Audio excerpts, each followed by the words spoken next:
Hello to all lovers of scary stories. I am your storyteller, Nightfall. Please sit comfortably and grab something to eat, because today I've prepared a few scary stories to help you fall asleep or just chill. Please like the video and subscribe. Also, you can comment down below from where you watch and what time it is. Put on headphones for the best experience. Back to the video. My brother Nate was the kind of guy who found peace in silence. No social media, no group chats, just hiking boots, his old Nikon camera, and long weekends in the wild. That's how he ended up in Blackroot National Forest last fall. He left on a Friday morning, texted me once he parked near the Timberline Trail. "No signal out here. I'll check in Sunday night. Don't freak out." He never checked in. By Monday morning, I'd called search and rescue. They found his car at the trailhead. Inside were his keys, wallet, and the printed map he always brought. No signs of a struggle, just a note scrawled in the corner of the map. "They're not animals." I joined the search the next day. Blackroot is a remote forest in Oregon, nearly untouched. No campsites, no rangers, just 200 square miles of silence, fog, and towering pine. They say compasses spin near the center. By the second day, I had fallen behind the main group and wandered into a patch of trees that felt wrong. The air was colder, the wind stopped. I could hear my breathing like I was inside a sealed room. And then I heard it. A whisper. Not words, just the cadence of someone muttering behind me. I spun around. No one there. No branches moved. No animals ran. Only one thing stood out. A red bandana tied around a branch. Nate's. That night I camped alone where I found it. I know, dumb idea, but I had to believe he was out there, maybe injured, maybe disoriented. Around 2 a.m. I woke up to something brushing the side of the tent. Tap, tap, tap.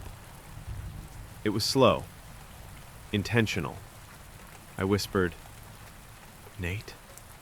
hoping for a voice. What I got was a whisper back. But it wasn't his voice. It was too quiet, too layered, like 5 mouths speaking the same words. "You're not supposed to be here." Then the tent ripped open, but there was nothing outside, just fog and trees and silence. I didn't sleep after that. At dawn, I packed up and started back, but the trail was gone. Not blocked, gone. The trees didn't look the same. The sun couldn't break through. And every time I tried my compass, it spun like a roulette wheel. After hours of wandering, I found something worse than being lost. Nate's camera.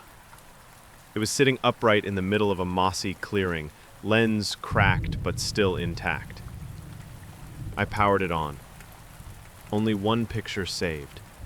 It showed Nate standing in the same clearing. Behind him in the tree line were figures, tall, thin, barely visible in the shadows. No faces, just silhouettes, like the trees had opened their eyes. I ran. Didn't know where, didn't care. Eventually, I found a trail marker, a real one. I followed it for what felt like days until I collapsed near the road.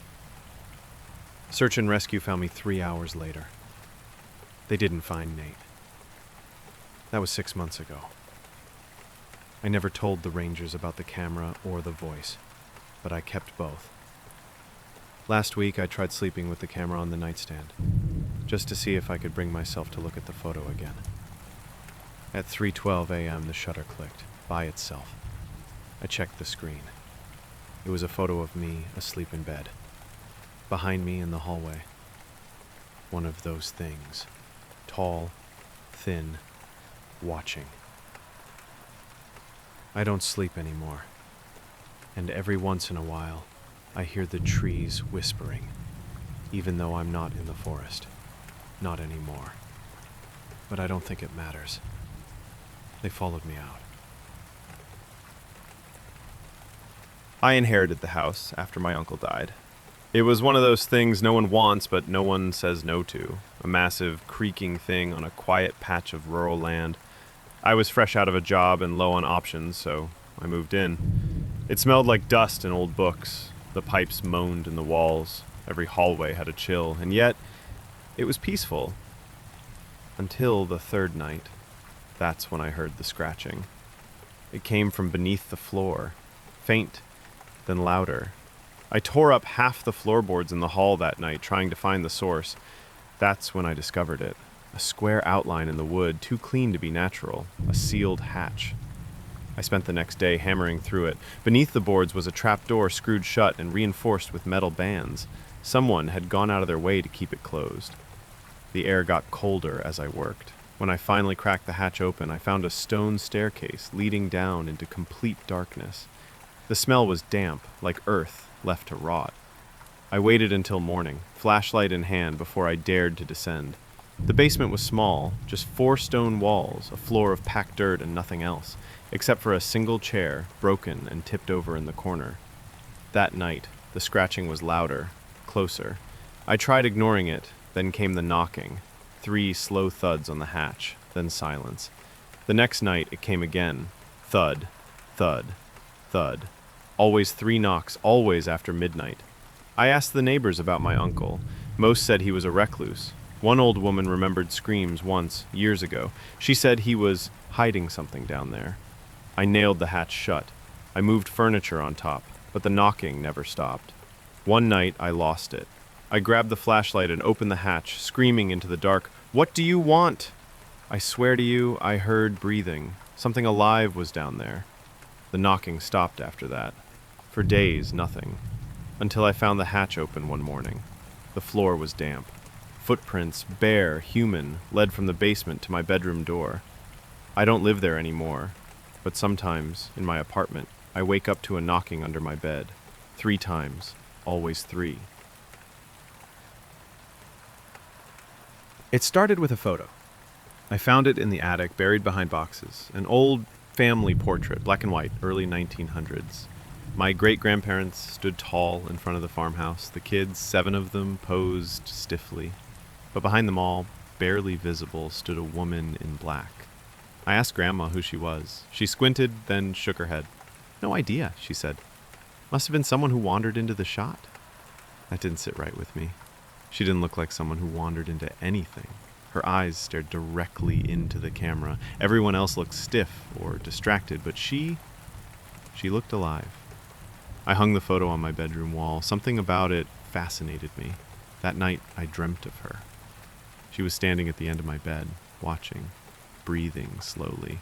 I woke up in a sweat, told myself it was just a dream. The next morning, I looked at the photo again. She looked closer. I didn't want to believe it. I compared it to the scan I'd taken on my phone. She was 2 steps forward in the printed version. Every night the dream repeated. Every morning she was closer. By the 4th night she was standing behind my great-grandmother. By the 6th, her face was clearer, pale, stretched, smiling faintly. I tried taking it down, but when I touched the frame, it burned me. Not hot, not electric, something else, like static, but heavier. I left it alone. On the 7th night, I didn't sleep. I kept my eyes on the photo until 3 a.m. I blinked, and she was gone. The next blink, she was standing in my mirror. When I turned around, no one was there. I ran to the photo. Empty. Just the family now. No woman. I should have felt relief, but I didn't. Because that night, when I lay down, I heard breathing right by my ear, and a whisper. I'm part of the family now. I moved into apartment 5E because it was cheap, like suspiciously cheap. But I was broke and it was close to campus. It was old, kind of place where light switches spark and pipes clank randomly. But it was livable. until the third night. That's when I heard footsteps above me. Only, I lived on the top floor. The ceiling thumped, slow, deliberate pacing, back and forth. I asked the landlord if anyone had access to the roof. He laughed. No one's been up there in years. It's locked tight. Every night, the footsteps returned. Around midnight, pacing, then stopping, right above my bed. I started sleeping on the couch. One morning, I found the chain lock on my front door undone. I never forget to latch it. I chalked it up to stress. Then, I started noticing things moved. My toothbrush on the other side of the sink, a glass I hadn't used, wet, my laptop open, pages I never visited. I installed a cheap camera. That night, I slept with a knife. The footage showed nothing, just darkness until 3:12 a.m. Then, the front door opened. No one visible, just the door opening, slowly. Then, the camera cut out. I had a friend over to stay the next night. I didn't tell him why. At 3 a.m., the doorknob rattled. We both heard it. We both saw the door open. But there was no one there. We left. That was it. But last week, I passed by that building again. Apartment 5E is listed again, still cheap. The listing says it's been vacant for years. But I know I locked the door when I left. And I still get emails, sent from my old laptop. Subject, let me in. Miles away from the nearest town, nestled deep within the pine-thick hills of Vermont, stood the Ashcroft estate. The mansion was an aging behemoth of stone and wood, its windows shuttered, its halls thick with the smell of old cedar and forgotten time. It had once been beautiful, lavish even, but now it wore the gray shroud of disuse like a mourning veil. The estate had been empty for years. Until Morgan Fletcher, a 29-year-old writer battling a severe case of burnout, decided to rent the place for the winter. Her editor had insisted she escape the city to finish her overdue manuscript. Morgan didn't argue. She needed the silence, the solitude. But she didn't expect the estate to come with a housekeeper. When she arrived, a thin woman in her late 60s greeted her at the door. Dressed in a plain gray dress with her gray hair tied neatly back, she introduced herself as Miss Dalka. "I've looked after Ashcroft for decades," she said with a faint Eastern European accent. "I'll keep the firewood stocked and meals prepared. I come and go, but I'll never be far." Morgan found it strange. She had requested complete isolation, but Miss Dalka was persistent, and something in her calm, ancient demeanor put Morgan oddly at ease. 3 days in, Morgan discovered the mirror. It was in the attic, covered by an old velvet curtain. Something about the frame caught her eye, dark mahogany with carvings of ravens and thorns. When she pulled off the curtain, she gasped. The mirror was beautiful, impossibly pristine despite the dust and rot around it. More than that, it felt alive. Morgan began seeing odd things in the reflection, not her own movements, but delays, flickers, a shadow that didn't belong. She laughed it off at first, thinking it a trick of the light or her overtired mind. But the mirror showed her writing, completed paragraphs she hadn't typed yet. It showed her walking into rooms she wasn't in. Sometimes it showed Miss Dalka standing behind her when she wasn't. One night, the mirror whispered her name. When she confronted Miss Dalka, the woman grew very still. "You found the mirror." It's just an antique, right? No. Miss Dalka's eyes turned cold. It was not meant to be uncovered. It watches. It remembers. Morgan pressed her. The housekeeper finally relented, but only gave her 3 rules. First, never look into the mirror after midnight. Second, never ask it questions aloud. And third, if your reflection moves without you, cover it. Immediately. Morgan laughed, but didn't disobey. Not at first. It was January 13th when she broke the first rule. Writer's block had her up late. The fire was out. Her fingers were cold. She went to the attic to fetch her notes and caught her reflection in the mirror.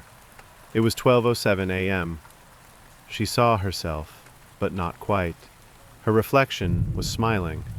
She wasn't. The smile widened. Morgan froze.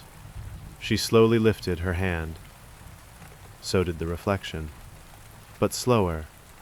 Delayed. Like it was thinking first. It mouthed something. Her name. Morgan yanked the curtain back over the mirror and fled. That night she dreamed of being trapped behind glass, screaming. The next day she dug into the estate's history. Old newspaper articles revealed a string of bizarre deaths. Each tenant either disappeared or died mysteriously, often found staring into mirrors, eyes gouged or missing. One story stood out. 1897, the original owner, Thomas Ashcroft, had commissioned the mirror from a Romanian artisan rumored to practice dark folk magic. The mirror was a gateway, the article claimed. To what, it didn't say. Morgan asked Miss Dalka again, this time demanding answers. I am not the housekeeper, Miss Dalka whispered. I am the jailer. What's in the mirror? My sister. She told Morgan a tale of twins. One human, one cursed. A mirror had separated them at birth, one trapped inside, one in the world. But mirrors crack, and the wrong twin had found a way to whisper. Morgan tried to leave the estate the next morning. Her car wouldn't start. Her phone had no service. The roads were snowed in. Miss Dalka was nowhere to be found. Only the mirror remained. The attic door slammed behind her that night. She hadn't gone up there willingly. The mirror was uncovered again. Morgan saw herself, but thinner, grayer, wearing the gray dress Miss Dalka always wore. The reflection raised its hand. Morgan didn't. The mirror image smiled. Then the room grew cold. The reflection stepped forward, out of the mirror. Morgan screamed. It didn't matter. The creature lunged, and in a blink, she was falling backward into the glass. She hit the floor of a mirrored world, cold, silent. Her hands pounded the inside, but there was no sound, only the image of her own bedroom. The creature, her double, was already walking away. Now she wears the gray dress. Now she keeps the fires lit. Now she cooks the meals. Morgan is the new housekeeper, waiting, watching, trapped behind the mirror. The house on Graven Hill had sat untouched for decades. Even local kids, drawn by dares and teenage boredom, never stuck around long. There was something about it. Some called it haunted, others said cursed. But no one stayed overnight. It wasn't an old Victorian, not one of those haunted house cliches with creaking turrets and weeping willows. It was worse than that. A cold, flat, 2-story structure from the 1970s. Functional. Boring. Ugly, even. Its windows were the worst part. All covered, all except one. That window, top floor, far left, was jet black. Not tinted, not broken, just black. Opaque. Like it drank the light. No one ever saw inside it. And it was the only part of the house that never seemed dusty. Ellis Crane was a quiet man in his late 30s, a data analyst, neat, obsessive, controlled. He had no wife, no kids, and no desire for either. So when he inherited the Graven Hill house from a second cousin he barely remembered, he saw an opportunity. Fix it, flip it, move on. He moved in the first week of October. It was cheap, silent, just what he wanted. For the first few days, he set up routines. Coffee at 7, emails by 9, cleaning in the afternoons. The place needed work, worn carpets, cracked walls, but it was manageable.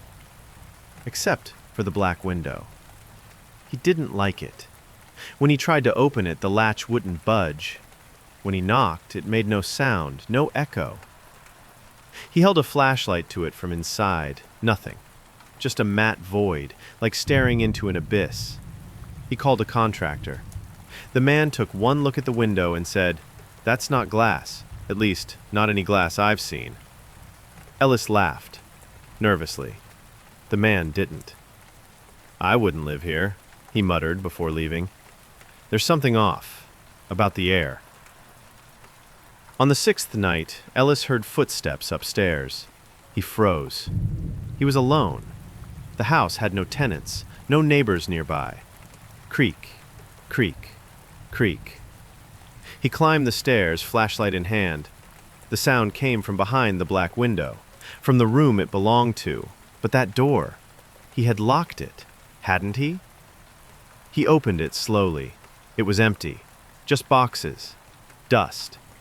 A small wooden desk beneath the black window. He stepped in and felt it instantly. Pressure. Like being underwater. The air was thick, heavy. It hurt to breathe. Then he noticed the walls. They weren't the same color as the rest of the house. They were slightly darker, as if they absorbed light. He left quickly, locking the door again. That night he had his first dream. It was of the black window, from inside.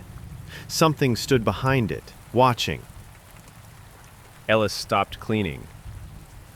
Stopped eating regularly. He became consumed by the black window. He Googled everything. Windows that won't let light through. Haunted architecture. Oculus obscura. He found nothing that resembled what he had. Then he heard it. Whispers. From the locked room. He would stand outside the door at night, ear pressed against it. The words were unintelligible, garbled like static, but he began to hear patterns. A name. His name. And laughter. Childlike, but wrong. He dreamed again. The black window opened this time, and through it came hands, thin, gray, long-fingered. They grabbed him, pulled him through. He woke up on the floor, bleeding, deep scratch marks along his arm, 3 long lines. His door, still locked. He installed cameras.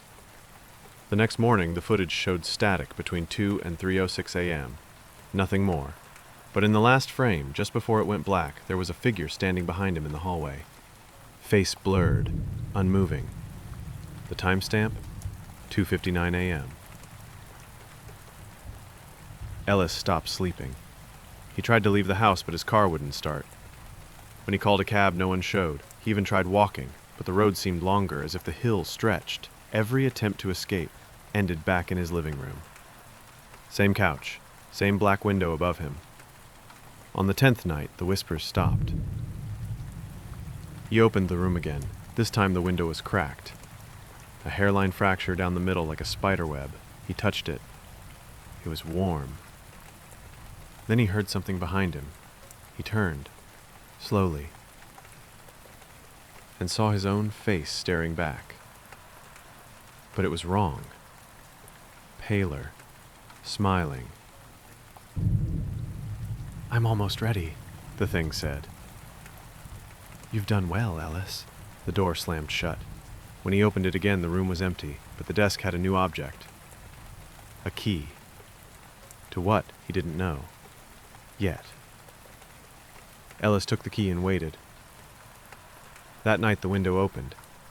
It didn't slide or shatter. It peeled like flesh, revealing not the outdoors but another room, identical to his, mirrored, but decayed. The wallpaper rotted, furniture broken, and standing in it, dozens of versions of him, each whispering, "Come in." He stepped through, and the window sealed behind him. Weeks later, a new owner bought the house, a woman named Lydia. The house looked fine on the outside, slightly musty, but nothing too strange. The first night she noticed something odd. One window was darker than the rest, and when she stood beneath it, she swore she could hear breathing. Then from upstairs, a voice, familiar, male, whispering, "Don't open it." But she already had. There's something about late-night television that always unnerved me, even as a kid. The way the screen dims, the silence stretches, and strange infomercials flicker in from nowhere. It feels like you're watching something you shouldn't. Like the TV knows you're alone. Like it's watching back. That's why I stopped falling asleep with the TV on. Until last month. I just moved into a new apartment. A real shoebox, 3rd floor, end of the hall, bare white walls, weird water stains on the ceiling, but it was mine. The first place I ever had by myself. The first night I stayed there, the silence was unbearable. No roommates, no footsteps above or below, just me, the refrigerator humming, and the wind tapping the window. So, I turned on the TV. I didn't even care what was on. I just wanted background noise. It flickered to life, brighter than the rest of the room. The glow settled me. That night, I fell asleep to static. Not an actual channel, just white noise. I must have flipped too far up and hit one of the unused ones. Still, something about it felt comforting. That didn't last long. By the 3rd night, I started waking up in the middle of the night. Every time, the TV would be glowing faintly, still on the static channel. But now it had sound, low and broken, almost like a voice trying to form words under the hiss. I'd sit up and stare at it. For a long time, I told myself it was just the TV searching for a signal. But that didn't explain why it would only happen around 3 a.m., or why the volume seemed to grow each night, even though I never touched the remote. On the 5th night, the voice spoke. I was half asleep when I heard it, a whisper buried in the noise. "You're watching me." My eyes snapped open. At first, I thought it was a dream.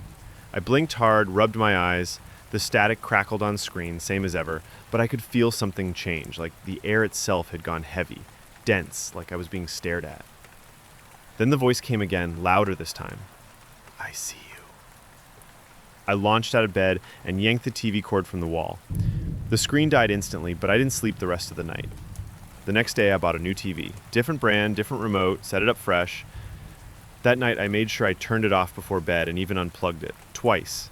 Still, at 3:03 a.m., I woke up. The TV was on. No glow at first, just the sound, that fuzzy, scratching voice. "Let me out." I flicked on the light. The screen glowed dimly. Static, but not white. This time it was gray, like fog. And shapes moved in it, quick shadows, barely visible unless you stared too long.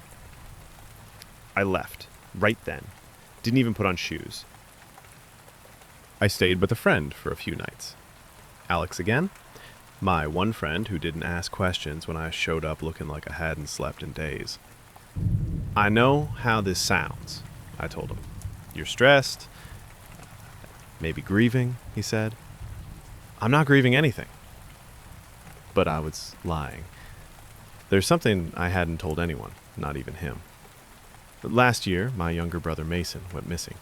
He'd been off the grid for months, last seen in his own apartment just 3 cities over. The police found his place untouched, nothing stolen, no signs of a break-in, but his TV had been on. Static channel, the same one I'd been seeing. I went back to my apartment the next day, told myself it was just paranoia, just trauma echoing.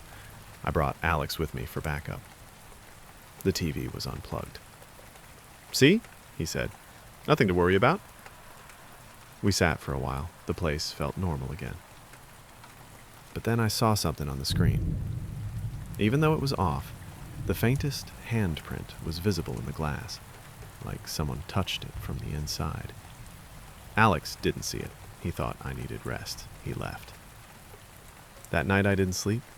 I sat in the kitchen watching the EV from across the room. I kept it unplugged just to be sure.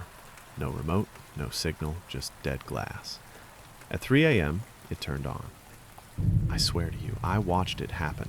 The screen sparked to life, even though there was no power. Static, foggy, and gray. The handprint faded in again. Then another. Then a face. Just for a second. Eyes like voids. Mouth wide open like it was screaming, though no sound came out. Then it cut to black. The next day, I threw the TV away. Literally carried it to the dumpster behind the building. That night, I slept better. Dreamless. Quiet. Until the phone rang. Old landline I never used. Never gave the number to anyone. I let it ring 3 times before answering. Silence. Then static. Then the voice, clearer than ever. You left me behind. I haven't turned on a television since. I sleep with the lights on, the phone unplugged. I've started hearing the static in other places, in the sink drain, the hum of the fridge, the whir of my laptop fan.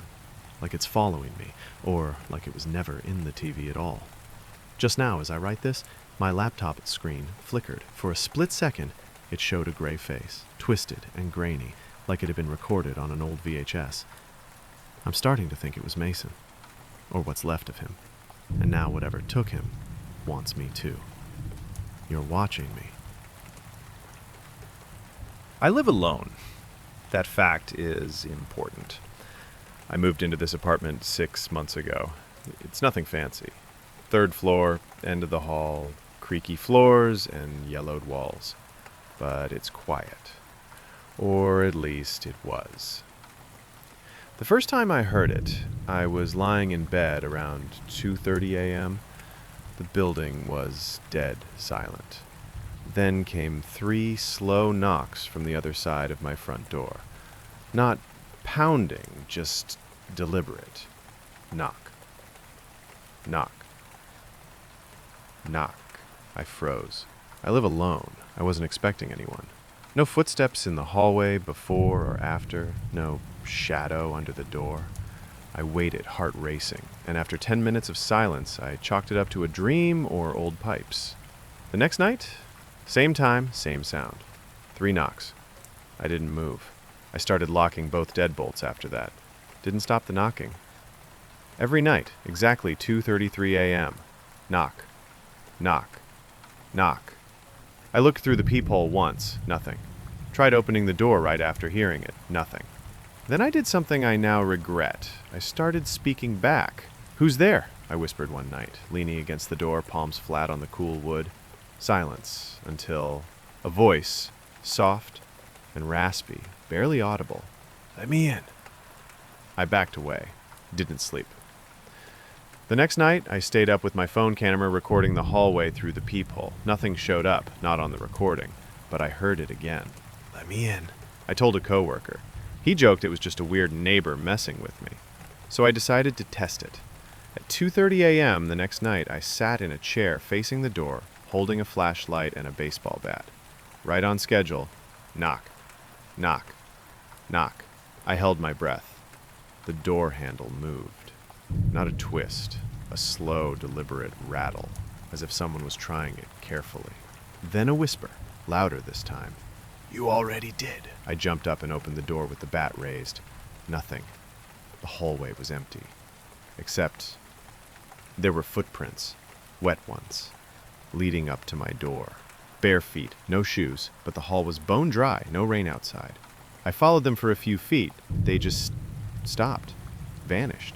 The next day, I installed a camera above my door, one that synced with my phone. That night, the knocks didn't come. Instead, the feed glitched, a frame of static, then nothing. I checked the footage later. At exactly 2:33 a.m., the screen goes dark. Then one single frame appears, a face, pressed right up to the lens, eyes black, mouth open. No one ever knocked. The door never opened. Somehow, in the middle of the night, something stood outside, watching.